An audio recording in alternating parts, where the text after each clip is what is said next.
My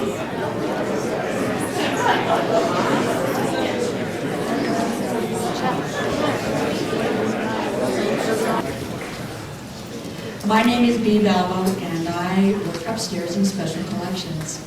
I work as the curator of visual materials, and so I spend a lot of time looking at rock art because it's a major part of our holdings. And I'd like to welcome you to the Canyon Country Community Lecture Series. We do this in cooperation with the Grand Canyon Association, and I'm so glad to see people here, even though it's really cold outside.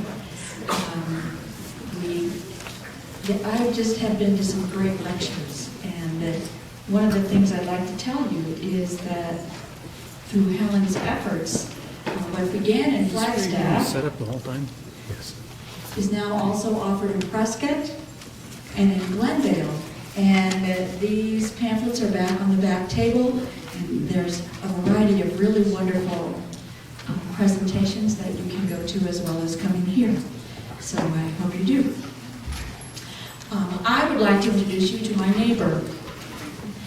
This is Dr. Kelley Hays-Gilpin, and she is an associate professor and the Edward Bridge Danson Chair of Anthropology at the Museum of Northern Arizona.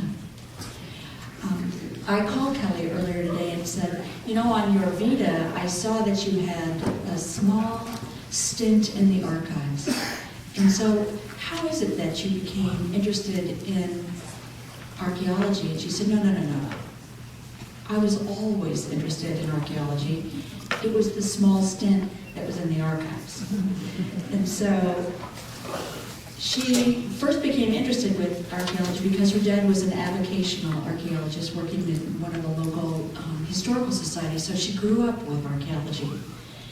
And she earned her bachelor's degree at the University of Michigan in 1982, and then decided to go to a more sunny and warm place, the University of Arizona in Tucson, where she earned a master's degree in 1985 and her doctorate in 1992.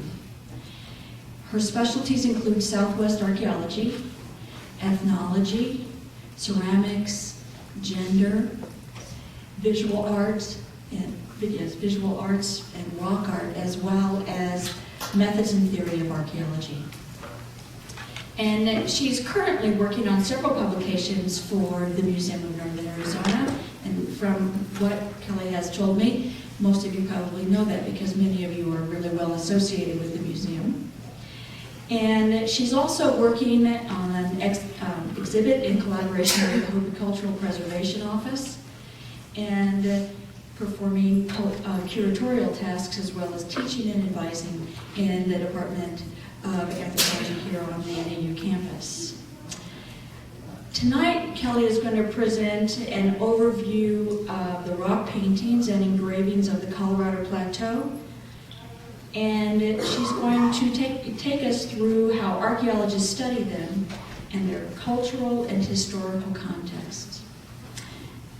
Understanding rock art in this region requires comparisons with pottery, textiles, and basketry, the discussion of traditional histories, and cosmologies of Native communities. So with that, I'm going to step aside and have Kelley come up. Yay. Dr. Gilpin.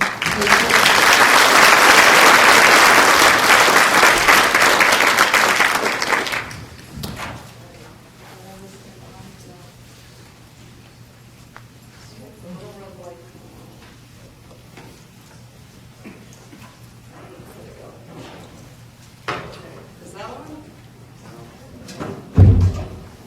How about that? Okay. Is that too much? If it's too much, Michelle can adjust up there in the booth. But what I'd like to do for you tonight is a basic overview of how and why archaeologists study this imagery that we call rock art on the Colorado Plateau. And I intended this for a really basic introductory lecture, and I see that I've got an awful lot of experts in the audience already, so we'll look forward to the question and answer and discussion section. I've got about 60 slides, that, some of which I'm going to go through pretty rapidly, so I don't mean you're stuck here all night. But I'm willing to be stuck here quite a while, having a discussion afterwards, and we're filming. So that's one reason we're not just going to do it as a big discussion initially, because they won't be able to hear you on the tape. So we'll have this available in the library for any friends and colleagues who missed it. So I want to start with a definition of what it is we're talking about. I've only got a couple slides with text on them, I promise, and then the rest are going to be pictures. But just to get us on the same page, most archaeologists and art historians will go ahead and use the term rock art, but this is hugely controversial in the world community. It translates well into European languages, where a lot of Europeans use a version of this term, like art history, to describe images on rock surfaces. But some people, some academics by and large, find this offensive because they say, but in Western culture, art is something that's bought and sold, and it's a commodity. And I want to say, but that's really recent in Western culture. I'm an archaeologist. Anything that happened in the last 2,000 years is recent to me. And if you go to Europe and look at religious art in the cathedrals, we don't have a problem calling it art, and it dates from the 1000s, and it wasn't being bought and sold, and it wasn't a commodity. It was spiritually significant imagery that was devotional, and it was evolved in a religious context. And this whole idea of the market comes much later with capitalism. And so it's a valid criticism that especially a lot of indigenous people have, that you're labeling our religious imagery art. And here's what you mean by art, and I just want to say, as an archaeologist, that's not what I mean by art. I'm looking at something, as are most of my colleagues in the art history department, we're looking at imagery that's created by humans, and it is created to evoke an aesthetic response, among other things. It can also communicate information. It usually has many symbolic dimensions. It's very difficult to encapsulate what it is we're talking about in one word, but art is a three-letter, easy word. And visual and symbolic imagery is multisyllabic and still doesn't encompass what we're talking about. So I just wanted to say to those who are offended by the term art that I don't mean it in an offensive way at all.